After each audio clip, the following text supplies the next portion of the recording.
투자는 지금 하고 계약은 지금 하고 잔금을 내년에 쳐서 대출을 좀 싸게 받을 수 있는 방향으로 가는 게 좋지 않을까 싶은데. 뭐 우리 욕망단지? 욕망단지. 하고 싶은 사람 하세요. 욕망단지예요. 반갑습니다. 반갑습니다. 네. 반갑습니다. 우리 장소희 소장님. 안녕하세요. 네. 시운부동산님. 반갑습니다. 네. 두 분 모시고 2024년 부산 부동산은 어땠는지, 그리고 25년은 어떻게 될지, 그렇죠. 그리고 분양권, 기존 아파트, 재개발, 재건축, 또 입주할 아파트, 많다. 오피스텔, 또 상업용 부동산 가능하시죠? 다 가능하죠. 네, 부산에 지금 전반적으로 한 번에 들을 수 있게 준비했습니다. 하루 종일 찍어야 됩니다. 아니 뽕 뽑으시려고 하시는 거예요? 어렵게 모셨기 때문에 한 방에 뽕을 뽑으려고 합니다. 일단 1부분 합시다. 동양, 군안. 네. 그래서 일단 제일 중요한 게 현재를 알아야 또 미래를 알 수 있을 거 아니에요. 그렇죠. 네, 2024년 요즘 부산 부동산 분위기 어떻는지 말씀 부탁드리겠습니다. 우리 시운부동산님부터. 이게 부산 요즘 부동산 분위기가 너무 안 좋았어요, 그죠?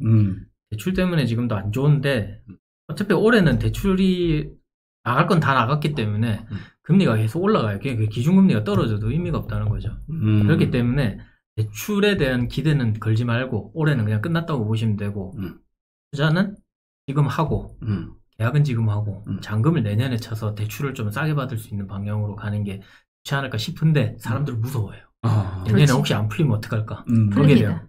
근데 지금까지 풀렸어요. 근데 그걸 이제 저희가 막 강요는 못 하겠지만 한번 거기에 대해 베팅을 좀 해보면은 좀 싸게 살 수 있는 기회가 되지 않을까 싶긴 하고, 어쨌든 올해는 별로였고 부산은 진짜 별로였고 서울이 이제 좀 잘 될 쯤 되니까 좀 뭔가 규제 같은 규제가 좀 들어가기 시작했죠. 네.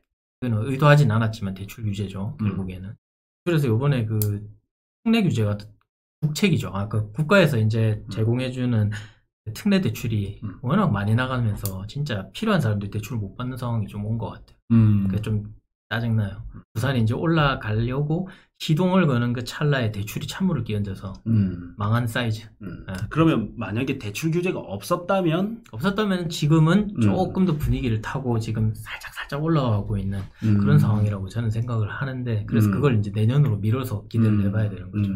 서울을 잡으려다가 부산이 잡혔네요. 그렇죠. 항상 그렇게 돼요. 네. 그래서 서울에 조금 이제 올라가는 단지들 먼저 올라가고 그 다음에 이제 하위 단지들이 같이 올라가려고, 지방이랑 같이 올라가려고 하는 그 찰나에 뭔가 규제가 탁 들어와 버리거든요. 그러니까 결국에는 걔들은 힘을 못 쓰고 못 올라가는 상황이 계속 되고, 올라가는 돈만 계속 올라가는 거예요. 걔들이 조금만 올라가면 규제 걸고, 걔들이 조금만 올라가면 규제 걸고, 이러니까 올라갈 만하면 막 그런 식으로 계속 돼서 좋은 놈만 잘 되는, 한 놈만 잘 되는 상황이죠.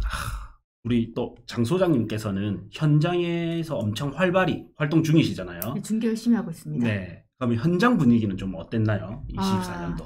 일단 지금 11월 달이잖아요. 네. 제가 11월 달, 24년에 11월 달 이렇게 계약서를 못 적어본 적이 없은 것 같아요. 정말 10월 달 초까지는 좀 돌았어요. 근데 이제 대출도 막혀버리고 하니까 사람들이 내 집을 팔 수도 없고 안 팔리니까 살 수도 없고 갈아타기 수요는 있어요. 그러니까 지금 현장은 얼어버렸다.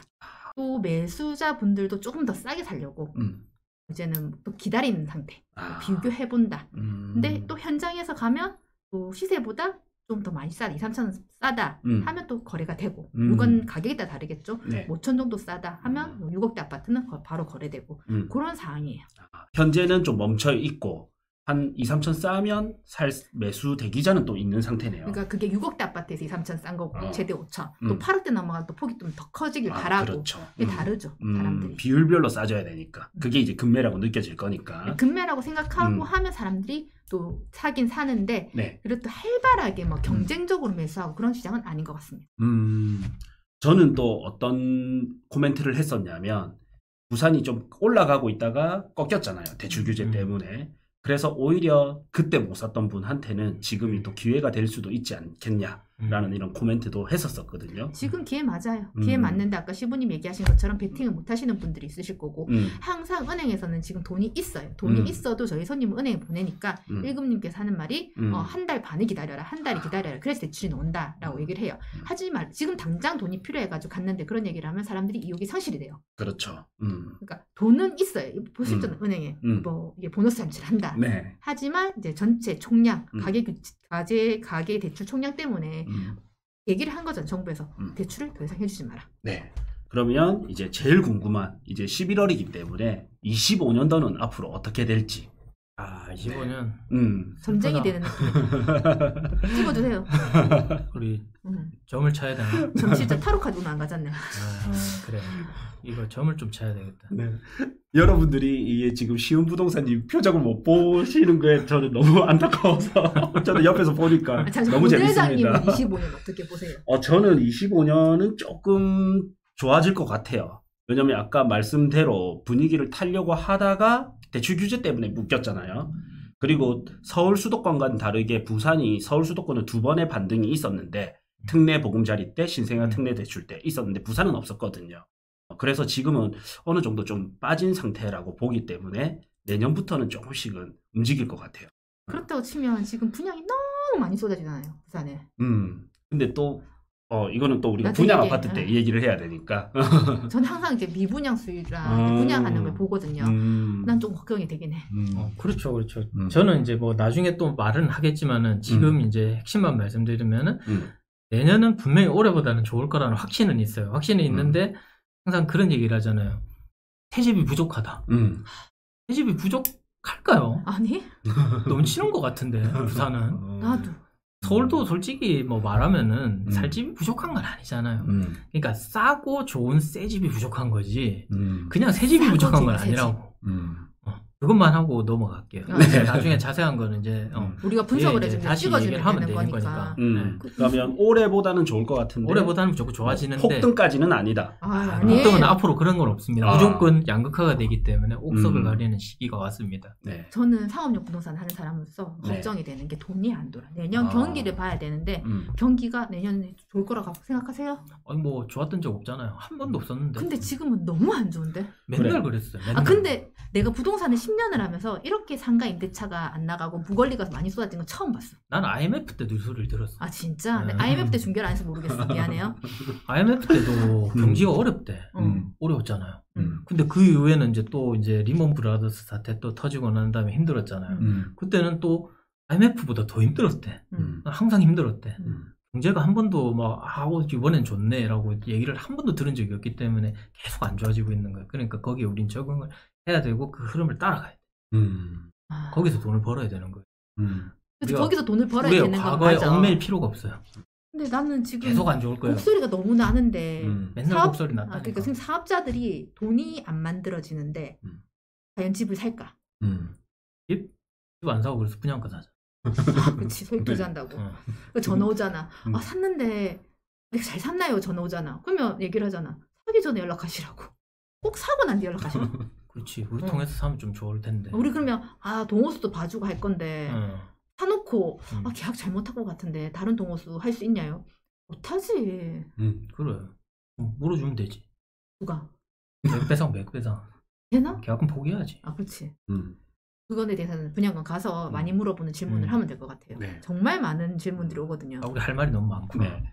그러면 장 소장님이 한마디로 요약을 하면 25년도는 좀 어떨 것 같아요? 올해 비교. 조금은 좋아질 거예요. 조금은 좋아진다. 자, 우리 한번 이렇게 해봐요. 1에서 100까지 10%, 20%, 30%, 40% 있으면 얼마 정도 좋아질 것 같아서 수치화를 한다면 평균적으로 봤을 때. 올해 대비. 올해 대비. 어렵다. 그러니까 11월 달 기준으로 얼마를 할까요? 지금 내가 11월 달 치고 내가 태어나가지고 이렇게 계약을 못 친 달이 없었거든. 근데 금액적으로 최하로 봤을 때는 올해 1, 2월 정도를 봐야 되지 않나? 그렇지. 기준으로 봤을 때는. 왜냐면 내년 최저점 시작이니까. 기준으로는 그렇게 봐야 되니까. 그때 대비로는 한 30%? 30%? 우리 고등학님. 저도 비슷해요. 그러니까 올해 1월 달 대비 24년 1월 달 대비 25년도는 한 30% 정도. 그러니까 지금 봤을 때 지금을 올해 초랑 비교했다 보면은 11월 정도 되면 지금 10% 정도 올랐다고 생각하거든요. 그 정도 올랐는데 이제 내년에 이제 20% 더 올라간다라고 생각을 하면 될 것 같고 내년에도 근데 이게 생각을 잘해야 되는 게 지금 대출 총량 규제 일어나듯이 내년에도 분명히 10월 되면은 또 이 일이 일어난다고. 그러니까 팔 거면 미리 팔든지 이렇게 해야 돼요. 돈 아니면 시드 모아놨다가 내년 말에 사면 또 좀 싸게 살 수도 있지 않을까 이렇게 생각하는데. 항상 기회는 있어요. 그럴 것 같으면 내가 같으면 지금 사겠다. 할 사람들은. 저는 이런 질문도 좋을 것 같아요. 직설했는데 26년도는 그러면 어떨 것 같아요? 26년도, 26년도는 그때는 이제 그게 제일 중요한 것 같아요. 부산의 분양 가격이 지금 많이 올라가고 있는데 그 가격을 받쳐줬다. 지금 이제 비싸게 분양하는 거 특히 이제 최근에 이제 테넌바움 말고 테넌바움 어차피 할인했으니까 그거는 일단 넘어간 거고 요번에 이제 분양을 위해 4,700짜리 4,200 아니에요? 아니 일단 그 기사에는 700으로 나왔어. 그렇구나. 일단 700으로 계산을 해봤는데 34평 기준으로 했을 때 16억이 나오더라고. 16억. 그 16억을 받아줄 수 있다면은 절대값이 올라가니까 분양가 절대값이 올라가니까 위치가 진짜 솔직히 말해서 안 좋아. 리엘이 좋은 편은 아니잖아. 네. 그렇죠. 욕 먹을 것 같아. 아니 그게 아니라 이게 남천 썸밋이랑 우이 비해서는 안 좋아. 같이 분양을 하이엔드 아파트인데. 그렇죠. 지하철이 없잖아. 우이는 하이엔드 아니잖아. 하이엔드 아니지만 그 지하철 연결되니까 저는 플러스 알파를 줬지만 anyway 입지가 막 되게 뭐 부쩍부쩍한 해운대 중심가가 아니라는 그러니까 거지. 어쨌든 저는 거기가 제송동 끄트머리이기 때문에 거의 반여동에 가깝다고 생각을 하거든요. 그렇기 때문에 위치가 센텀파크도 솔직히 처음에 딱 그냥 나왔을 때 저게 무슨 센텀이야 이랬었다니까. 센텀에서 많이 걸어야 되더라고. 너무 많이 걸어야 되더라고. 그렇죠. 상권도 이게 딱 그냥 센텀파크 밑에 있는 상가 말고는 딴 게 없어. 맞아요. 다른 상권이 형성이 안 돼 있어. 근데 그걸 소화하기에는 세대수가 너무 많아. 4,000세대가 너무 많아. 네. 그러니까 이제 옆에 또 2,000세대가 지어졌는데 리엘이 들어오는 건 굉장히 좋아요. 하지만 입지가 좀 떨어지기 때문에 거기에 4,700 만약에 4,200에 분양한다 하더라도 그 금액을 받아주게 된다면은 절대값 자체가 올라가기 때문에 오히려 입지 좋은데 가격 분양가 뿐만 아니라 기존에 있는 아파트까지도 가격이 충분히 올라가는 계기를 만들어주는 거라고 생각하기 때문에 그게 만약에 내년에 입증이 되면서 내년에 리엘되고 남천 서밋 되면서 분양가가 다 이제 오픈이 다 되고 난 다음에 이제 계약률이 이제 완판으로 이어졌다. 그렇게 되면 26년은 무조건 올라가지. 그러니까 나는 26년 그 르엘은 일단은 스노탄 될 건 같아. 그렇죠. 르엘하고 남천 서밋하고. 근데 여기는 확실하게 26년도는 더 양극화가 될 것 같아. 근데 핵심은 그거죠. 리엘이나 남천 서밋 같은 경우에도 84 타입이 일단 기본적으로 우리가 말하는 9평인데 9평에 대한 수요는 항상 있거든. 근데 여기서는 세대수가 제일 작잖아요. 그렇죠. 리엘도 대형 평수고 서밋도 대형 평수고. 그러니까 경쟁률이 굉장히 높게 나올 거니까. 그러니까 84에 대한 기준 자체는 안돼질 거란 말이에요. 네. 큰 거는 안 팔리더라도 작은 거는 완판이 될 확률이 높거든요. 그럼 84 타입 이 정도 올라갔다? 그러면 우리 다른 데 9평에 뷰까지 나온다. 그 예를 들면 이제 해운대 지금 경동림 뷰 같은 경우에도 지금 미분양도 있는 상태고 마피도 꽤 많은 상태잖아요. 저는 입지가 거기가 너무너무 좋다고 생각하거든요. 좋죠. 뷰도 엄청 좋아요. 가보면 뷰가 지금 환상적이긴 한데 이게 지금 시기가 너무 안 좋아서 인정을 못 받고 있는 상황인데 올라갈 거예요. 그러니까 얘가 이제 이걸 16억을 찍어주잖아요. 올라가죠. 분양가에 16억에 오케이 되는 순간은 얘는 무조건 올라가지. 그래서 우리가 경동림뷰 준비를 많이 한 거고 확신해가지고 설명해드린 거고 사람들한테. 그러니까 아파트 같은 것도 내부 같은 경우는 우리가 인테리어로 다 고칠 수 있지만 내부가 중요하지 않아. 입지는 어떻게 들어 옮길 수가 없잖아. 그렇죠. 입지가 제일 중요하다. 그래서 그렇게 나온 거고 그래서 저는 이제 궁금했던 게 그거였지. 블랑 서밋이 입지가 떨어지잖아. 그런데 이번에 분양이 몇 프로 됐지?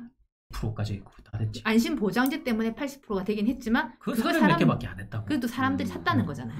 서울 사람도 나도 많이 샀어. 그러니까 그건 그거라니까. 그 처음 지어지는 진짜 설계부터 시작해서 처음부터 지어지는 하이엔드. 그 저기는 9평도 없어. 37평부터 시작이야. 그렇지. 큰 거부터 시작. 부가세 놓고 시작한다고. 그러니까 걔가 제일 궁금했던 게 입지가 안 좋은데 상품이 너무 좋아. 그래서 상품의 입지는 그러니까 계속 분석을 했었잖아요. 상품이 입지를 만들 수 있느냐 없느냐가 이제 블랑 서밋으로 이제 판가름이 날 거라는 거예요. 결론은 어쨌든 84 타입이 그러니까 리엘은 완전 리엘이란다. 블랑 서밋은 완전히 선빵했지. 근데 지금 블랑 서밋에 우리가 중계를 하는데 아직 전매 기간이 안 풀렸는데 전화가 많이야. 팔 수 있는지. 팔 수 있는지도 물어보고 사는 것도 물어보잖아. 고층 같은 돈을 경우에. 주고 좋은 거 사고 싶다. 그러니까 피 주고 사고 싶다는 사람도 있잖아. 전문 집단 있는 분들, 의사나 뭐 사업하시는 분들이 많이 물어봐요. 그러니까 상품성을 굉장히 중요시 여긴다는 거지. 그러니까 리엘도 그런 식으로 어느 정도의 수요는 분명히 있을 거라는 거죠. 르엘의 가장 큰 평이 몇 평이었죠? 펜트하우스 244. 펜트 다음에 160 얼마인데? 160이면 보통 한 60평대 정도 될 것 같아.